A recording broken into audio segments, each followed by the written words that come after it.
kutosahau. Tuombe. Baba wetu wa mbinguni, kupitia kwa jina la Yesu Kristo, tuko mbele zako mchana mwingine mwema tukiwa na wingi wa shukrani Bwana.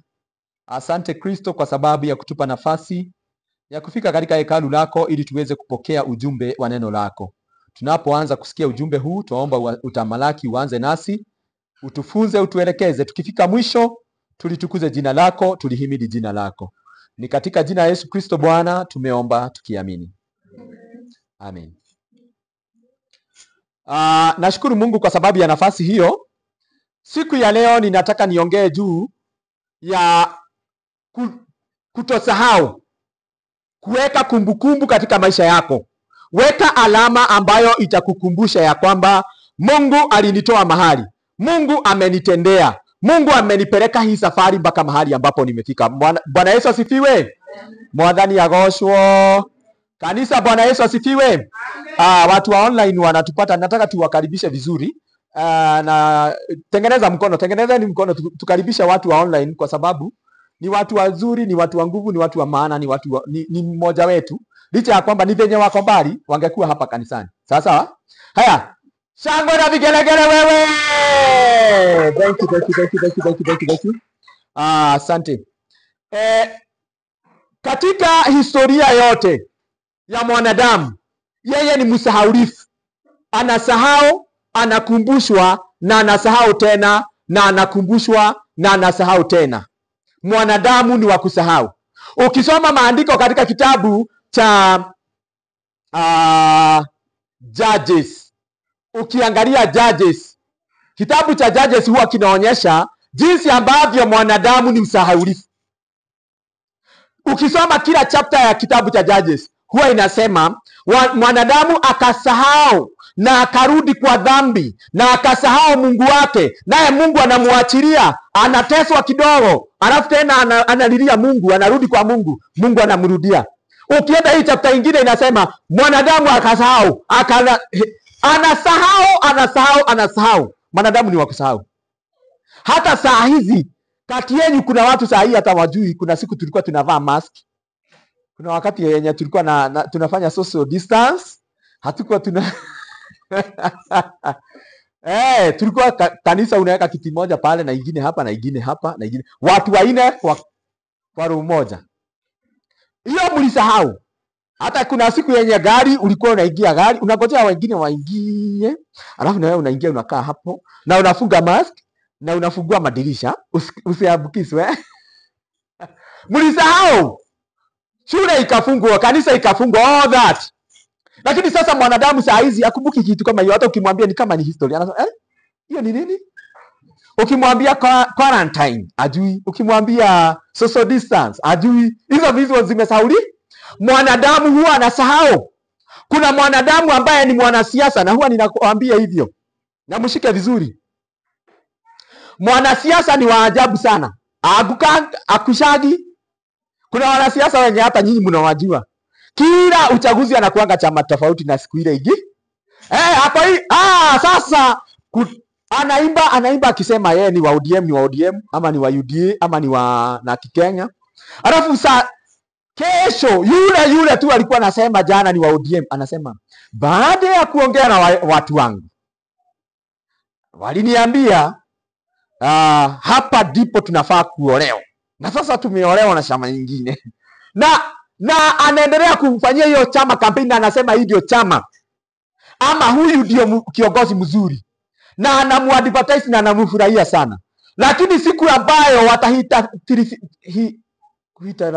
kuhitarafiana, Kiswahili ni ngumu sana, watakuwa na utofauti, yani anasema huyo ni mnyama, huyo sio mtu, hata msimchague. Huyo hata kwanza ni yeye alifanya banki ikafilisika. Huyo ndio alibeba pesa ya CDF.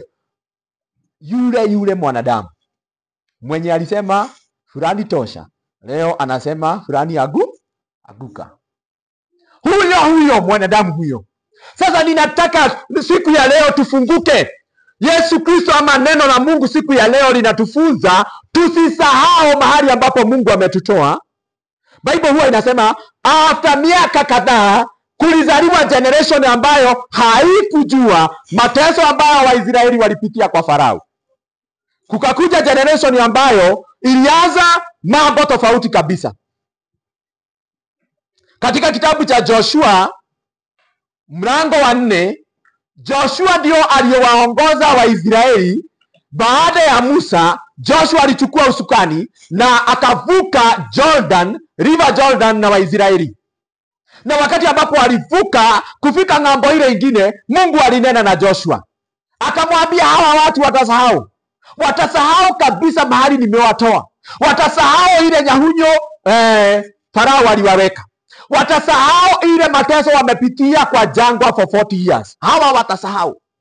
Kwa hivyo ili wasisahau, fanya hivi.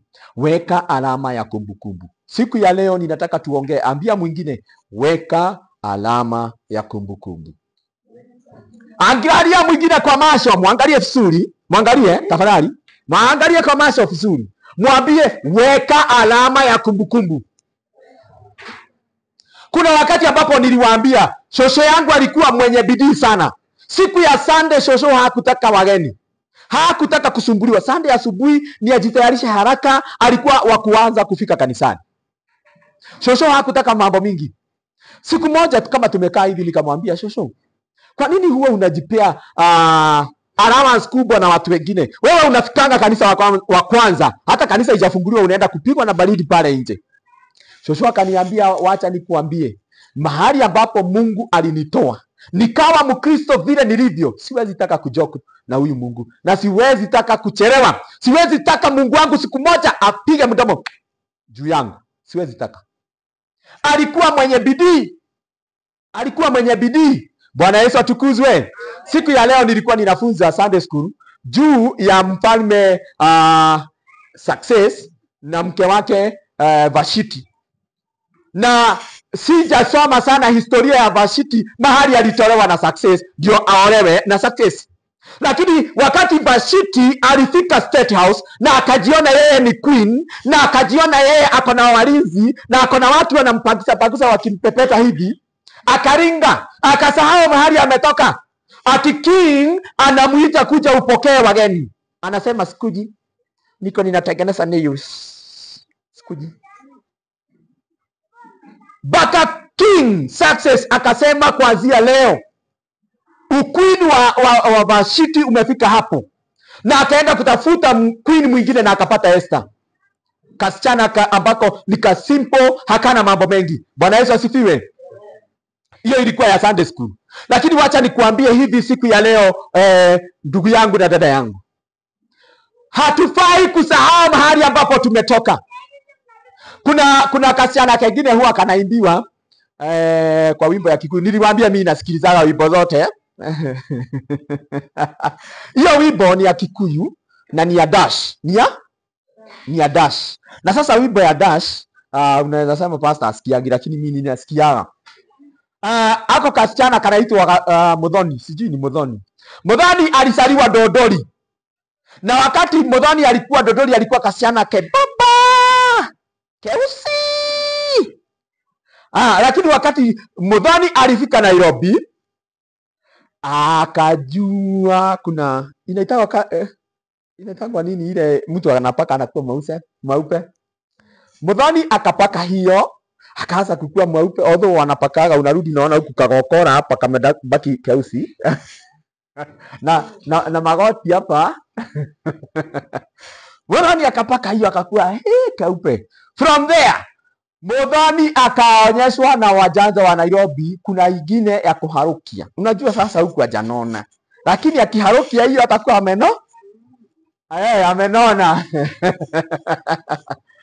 Akaonyeshwa kuna ile ya kuharukia, akaharukia. Ati ukiona Muthoni yule mwenye ako Nairobi na uone Muthoni mwenye alikuwa wa Dodori, ni vitu mbili tofauti. Alisahau mahali ametoka na vile amelelewa. Na sisi hapa neno la Mungu siku ya leo linasema hivi, tusijaribu kusahau ambapo Mungu ametutoa. Mahali ambapo Mungu ametutoa, tusijaribu kusahau. Praise God. Nataka tusome kitabu cha Joshua. Tukimbie pale, kila mmoja aweze kukimbia pale. Leo nitawasomea, niwasomee mpaka ya Gikuyu. Joshua mlango wake wa 4. Natumai umefika pale. Joshua chapter number 4. Joshua chapter number 4 as from verse 1. Wacha nikusomea Biblia ya Kiswahili, inasema hivi: ikawa hapo hilo taifa nzima lilipokuwa limekwisha vuka Yordani, ndipo Bwana akanena na Yoshua akamwambia, haya, twaeni watu waume 12 katika hao watu, kila kabila mtu mmoja. Verse 3. Kisha waamrishe kusema, twaeni mawe 12 hapo katika Yordani, mahali hapo miguu ya hao makuhani iliposimama imara, mwende nayo mawe hayo mkayaweke nchi kambini hapo mtakapolala usiku huu. Waisraeli wakishavuka Jordan, wachukue mawe katikati ya river Jordan, wazee 12 wa kila kabila mzee moja, kila kabila mzee moja, kila kabila mzee moja, wabebe mawe, kila moja abebe mawe, na ni mawe kubwa si mawe kidogo. Wabebe mawe 12, waende nayo mahali kambi ambayo Waisraeli watalala usiku wa leo after kuvuka Jordan. Hiyo mawe waende nayo pale, na Joshua aitengeneze as a pillar, aiweke, anaweka mawe moja chini, anawekelea hii ingine, anawekelea hii ingine, ikae pillar ya mawe 12. Bwana Yesu asifiwe. Sasa hii kazi yote Joshua anafanyishwa na Mungu ya nini? Mawe, mahiga, mawe. Mawe hata ukienda hapo nje sitaona mawe. Kwa nini hii mawe ibebwe? Na si mawe ya anywhere. Waitoe katikati ya mto Jordan, mahali ambapo makuhani walikuwa wamesimama wameshika agano na Mungu wakati Waisraeli walikuwa Mumenielewa sasa? Wanapita. Verse 4. Basi Yoshua akawaita hao watu 12 alio kuwa amewaweka tayari tangu hapo katika wana wa Israeli, kila kabila mtu mmoja. Naye Yoshua akawaambia, haya, piteni ninyi mtangulie mbele ya sanduku la Bwana Mungu wenu, mwende pale katika Yordani, mkatwae kila mtu wenu jiwe moja begani mwake, na kwa kadiri ya hesabu ya kabila za wana wa Israeli. Kila kabila moja wa Israeli jiwe, kila kabila ya wana wa Israeli jiwe moja. Sasa mtu anaweza jiuliza, hii mawe ni ya kazi gani? Twende verse 6.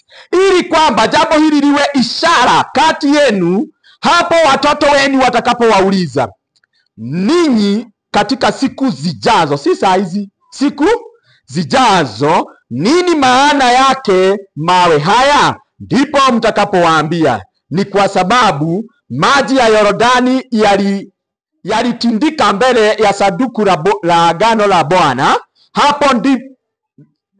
hapo lilipovuka Yordani, hapo maji ya Yordani yalipotindika, na mawe haya yatakuwa ni ukumbusho kwa wana wa Israeli milele. Bwana Yesu tukuzwe. Mwadhani agoshwo. Sasa nataka tuweke mawazo yetu pamoja. Haya mawe 12, Mungu amepeana masharti ya kwamba yawe ukumbusho. Watoto wao wa Israeli watakapozaliwa mpaka siku ya leo, wanaulizana, ile mawe imewekwa pale kama mlima hivi ni ya nini? Na haigusangwi na mtu. Wanaambiwa, we, msicheze na hiyo. Hii natukumbushanga Mungu alitutoa kwa Farao. Mungu alitupitisha jangwani. Mungu alitupitisha katikati ya maji mara ngapi? Bwana Yesu atukuzwe. Ya kwanza alitupitisha kwa bahari ya Shamu. Maji imeweka ukuta hivi na sisi Waisraeli tunapita katikati. Haya, kuvuka Jordan. Jordan ni mto ambao una maji mengi na yanatiririka, lakini yalisimama. Hawakupita juu ya daraja. Siku ya leo sisi hatupitangi huko ndani ya maji, tunapita juu ya daraja. Lakini Waisraeli wakati walipokuwa wakivuka Jordan, walipita ndani ya mto na maji yamesimama, yamewapea heshima. Wapi? Bwana Yesu atukuzwe. Wakati ambapo sanduku la Mungu lilifika pale, maji iliogopa, ikarudi nyuma. Maji ilikuwa inateremka, ilirudi nyuma, ikawapa nafasi watu wa Mungu wapite. Na sisi tuweke agano na Mungu wetu, tuweke kumbukumbu katika maisha yetu ya kwamba kuna mahali Mungu alinitoa na sitaki kucheza na Mungu wangu. Weka kumbukumbu mahali. Hata watoto wako wakikuuliza hii inamaanisha nini, unawaambia mimi sitakagi kucheza na Mungu. Nikikumbuka Mungu wangu alinitoa mahali ambapo Farao alikuwa amenifunga, mahali ambapo dhambi ilikuwa imenifunga, mahali ambapo usherati ulikuwa umenifunga, mahali ambapo hasira na kiburi zilikuwa zimenifunga, mahali ambapo sikuwa naelewana na anybody. Ndiposa nimeweka kumbukumbu na Mungu wangu, nikikumbuka mahali amenitoa. Mwathani agoshwo andu a Ngai. Sijui wewe ni kumbukumbu gani uko nayo mahali ambapo Mungu alikutoa. Saa hizi tunaingia Easter. Utakuta watu walikuwa kweli wameingia kwa Mungu kidogo, lakini ikifika Easter waseme ni wakati wa kuenjoy, warudi kwa dhambi. Yesu Kristo anatufunza siku ya leo ya kwamba tuwe na nafasi ya kukumbuka na kujiuliza, mimi nilitolewa na Mungu wapi? Waisraeli wako na nafasi ya kukumbuka, wakiona hiyo mawe tu inawakumbusha. Unajua, mimi ninaonanga wakati mwingine katika nyumba zetu unaweka kapicha. Kuna kapicha ulipigwa ukiwa msichana. Unajua siku ya kitambo watu walikuwa wanapiga picha, ameweka hivi, wengine wameshikilia kama maua hivi. Mimi naona wengine walikuwa wanapigwa na radio yao ile ya kuweka cassette. Radio imeweka hapo na wote wameshikilia radio. Na wanarudi wanaihang kwa nyumba yao. Ukiingia unaona, na huyu mtu kwa nini anakufanana lakini ni black and white? Sasa huyo ni mimi nikiwa msichana. Hiyo wakati nilikuwa nikifanya hili Jaromi inafanya watu wanapisha. Na leo ako na kumbukumbu ya hizo, si? Bwana Yesu atukuzwe. Kuna mwingine amepigwa picha the first day aliingia secondary. Alikuwa amepigwa uniform inakaa ni kama ndio imemfaa, sio ameifaa.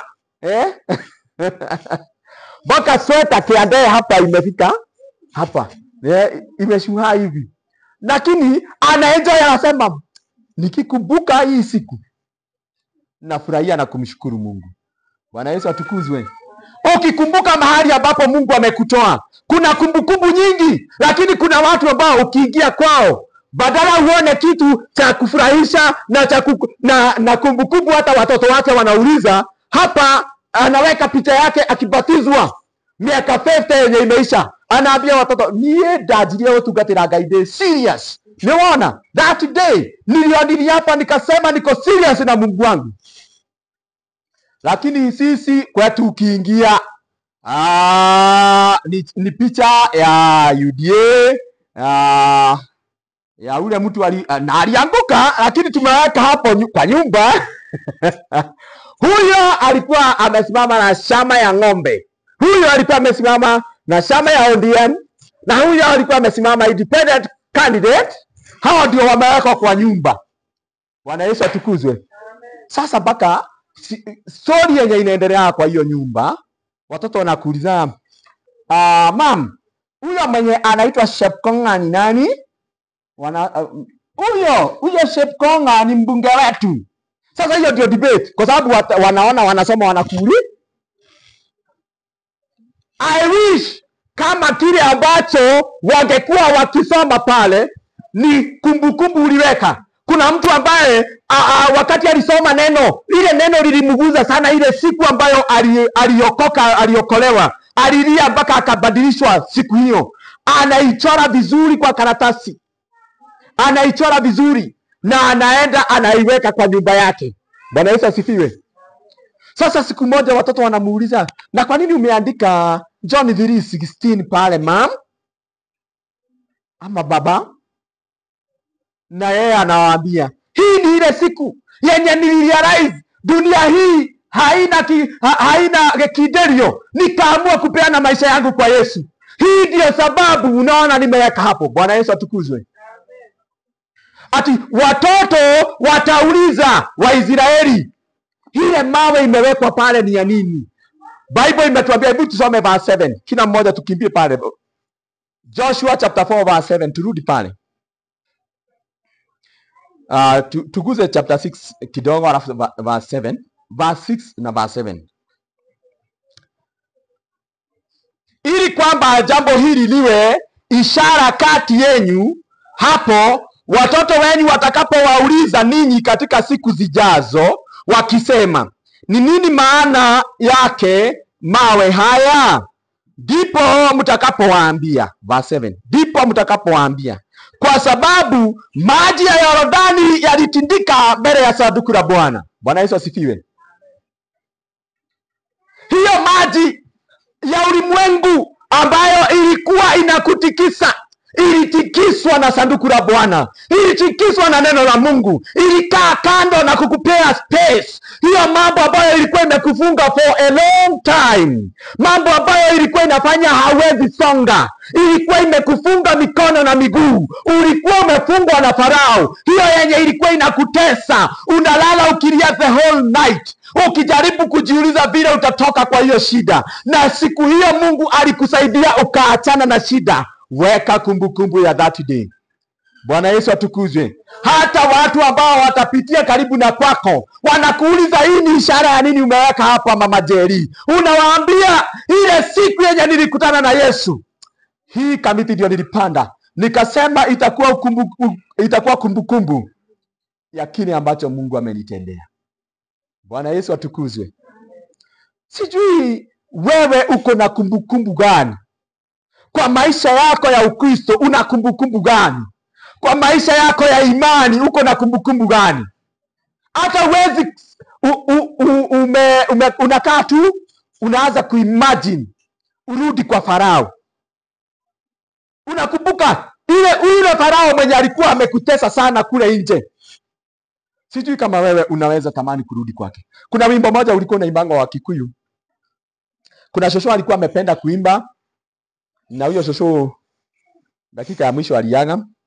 Alikuwa anapenda kutembea kwetu, alikuwa rafiki ya mama yangu sana. Alikuwa anasema, ati kwa wainga digashoka.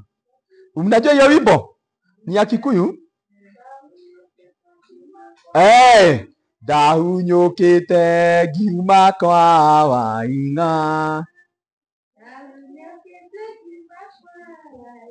Ongeza sauti.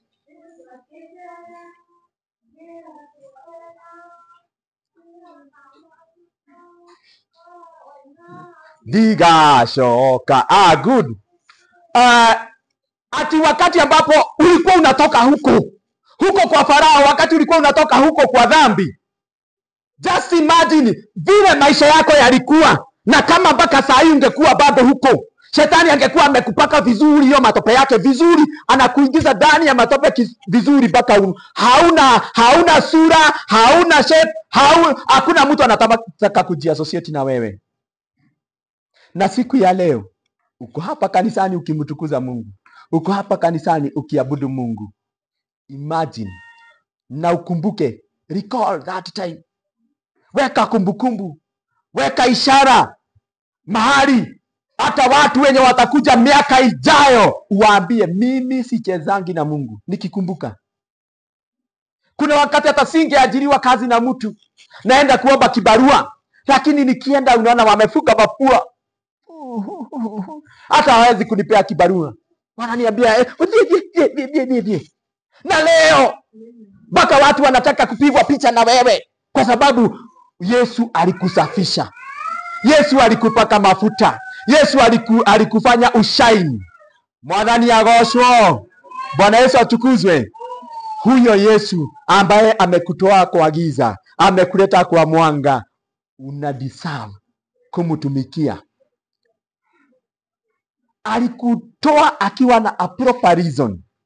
Alikuleta mahali, hiyo safari yote amekuleta akiwa na proper reason, ili umtumikie na uwe mfano kwa wengi. uwe kumbukumbu kwa wengi, ufanye mambo ambayo inampendeza nao na siku zijazo, sio leo peke yake. Bwana Yesu atukuzwe. Natamani sisi wote kuanzia siku ya leo tuweke bidii, tuwe na competition ya ku make sure watu wote wamejua wewe hauko kwa waina, wewe uliokolewa, wewe ulibadilishwa, wewe ulipelekwa hatua zingine kwa utukufu wa Mungu wetu. Bwana Yesu atukuzwe. Naomba tusimame kwa miguu. Tusimame kwa miguu.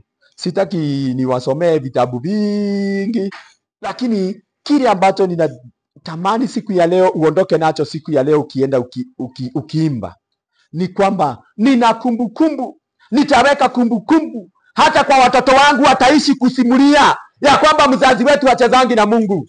Ati baka wanakuona ikifika tarehe ambayo wewe huwa unapeana fungu lako, hautaki hata ichelewe, unapeana fungu lako because you are serious with your God. Wewe unajua mahali ambapo Mungu amekutoa, unajua yale ambayo Mungu amekutendea. Dhabihu zako na sadaka zako unasongesha kwa Mungu very seriously. Sio ile ya kushinda ukiambiwa si utoe. No. Ati wewe mwenyewe na Mungu wako mnajuana na unajua mahali amekutoa, unajua yale ambayo amekutendea. Kila mmoja hapa akiweza ambiwa atoe ushuhuda wake na yale ambayo alikuwa anapitia miaka zile na yale ambayo Mungu amemfanyia saa hizi. Kila mmoja ako na ka history. Kuna mtu anaweza sema mimi hata nilikuwa ninalala kwa mtaro, mimi hata nilikuwa ninalewa na sahau nilikuwa na watoto ninaweza pikia. Kuna mwenye anaweza sema hata mimi shetani alikuwa amenitesa. Nilikuwa nikipata tu shilingi ndio huyo ninakimbia pale, inaitangwa, tunasahauligi sana hii jina, Peacock. Nikipata tu shilingi nimepeleka shilingi yangu Peacock, mpaka sikumbuki watoto wangu hawaja kula. Mungu alikutoa kwa minyororo ambayo shetani Farao alikuwa amekufunga. Na siku ya leo unafaa uweke kumbukumbu. Weka kimbao cha kumbukumbu. Weka jiwe la kumbukumbu. From today, ya kwamba hata watu wote wakikuona wanakuuliza, kwa nini uko serious hivi na Mungu? Kwa nini uko serious na kanisa? Kwa nini uko serious na maombi hivi? Unawaambia, nikikumbuka mahali Mungu amenitoa, sitaki hiyo mchezo, sitaki jokes. Niko serious. Nataka tuimbe worship fupi tu ili tuingie kwa maombi. Na tukikamilisha maombi sisi wote tutakuwa tu hapa kanisani, tusitoke nje kwa sababu tuna jambo moja ambalo tumebakisha na najua tutabarikiwa. Na pia tutatolea Mungu wetu sadaka zetu. Tukimaliza maombi itakuwa ni kipindi cha kumtolea Mungu dhabihu zetu, ili neno ambalo limenenwa siku ya leo liwe la umuhimu, lipate kibali katika maisha yako. Lipate kibali katika maisha yako. Bwana Yesu atukuzwe. Amen. Unastahili kuabudiwa. Unastahili ewe Yesu, unastahili kuabudiwa. Unastahili Bwana wa mabwana, Mungu wetu leo, Mungu mwenye nguvu. Oh, haleluya. Tunakuabudu, tunakutukuza, tunakuinua. Unastahili kuabudiwa. Unastahili unastahili kuinuliwa. Unastahili ewe Yesu, unastahili kuabudiwa. Unastahili Mungu mwenye nguvu. Unastahili ewe Yesu, unastahili kuabudiwa. Unastahili Mungu mwenye enzi, Baba wa milele. Tunakuabudu, tunakutukuza.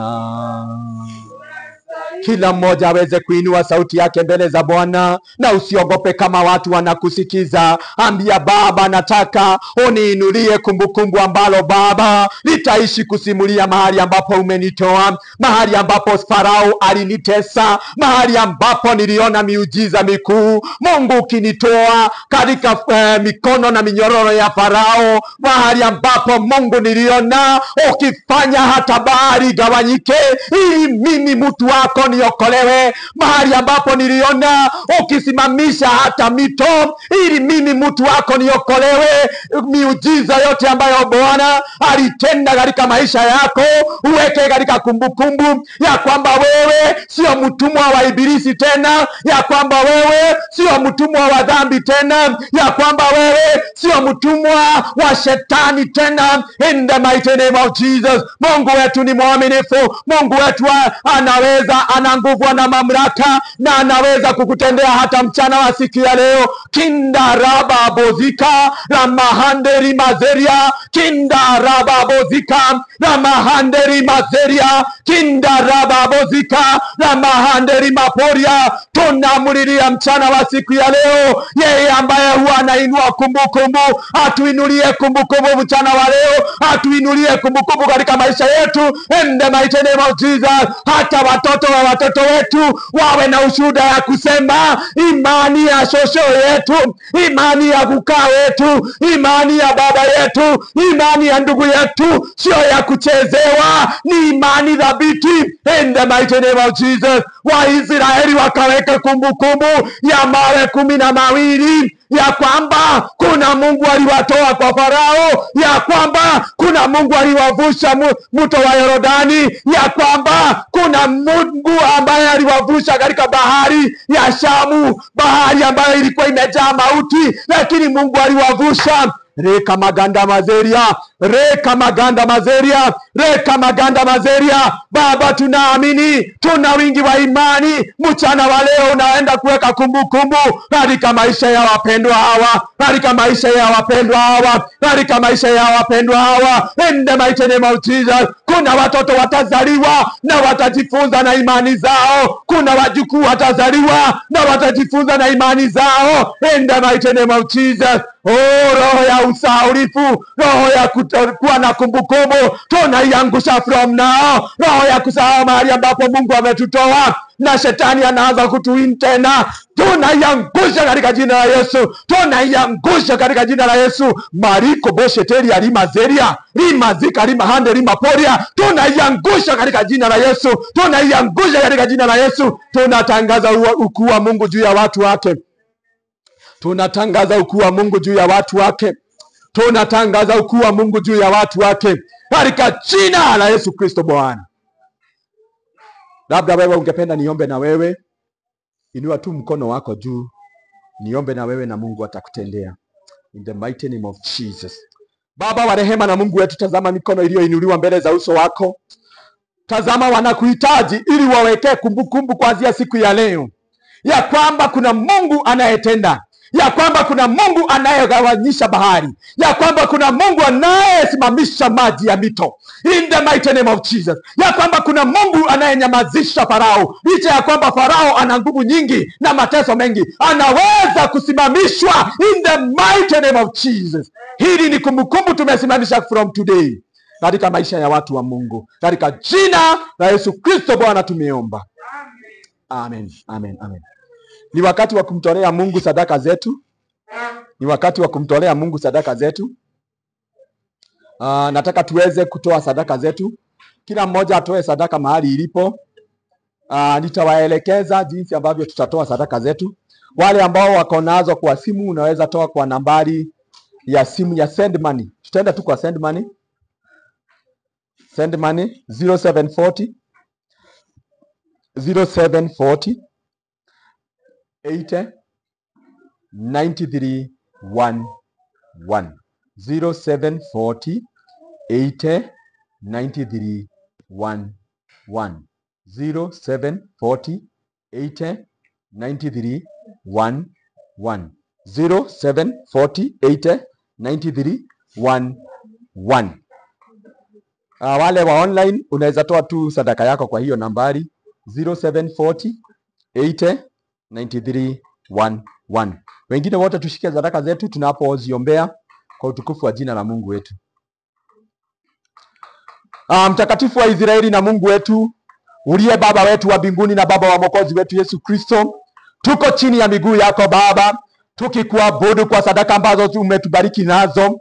Wengi wamekuja na dhabihu zao kwa sababu ya ujumbe ambao wamesikiza mchana wa leo, ujumbe wa kuweka kumbukumbu, ujumbe wa kutosahau mahali ambapo Bwana umewatoa. Na kuanzia siku ya leo ninatangaza ya kwamba dhabihu hizi ziwaletee amani, dhabihu hizi ziwaletee ushindi, mashamba yao yabarikiwe, biashara zao zipanuliwe katika jina la Yesu Kristo. Kila roho ya hasara tunaikanso, kila roho ya kurudisha watu wa Mungu nyuma tunaikanso katika jina la Yesu Kristo. Tunatangaza ya kwamba Mungu unasimama na watu wako, Mungu unawatetea watu wako, unaonekana kwa watu wako. Wacha Bwana mipango ya kila mmoja wetu ifanikiwe kwa utukufu wa jina la Mungu wetu. Wadudu waharibifu wote tumewakanso, wanyama waharibifu wote tumewaangusha katika jina la Yesu Kristo.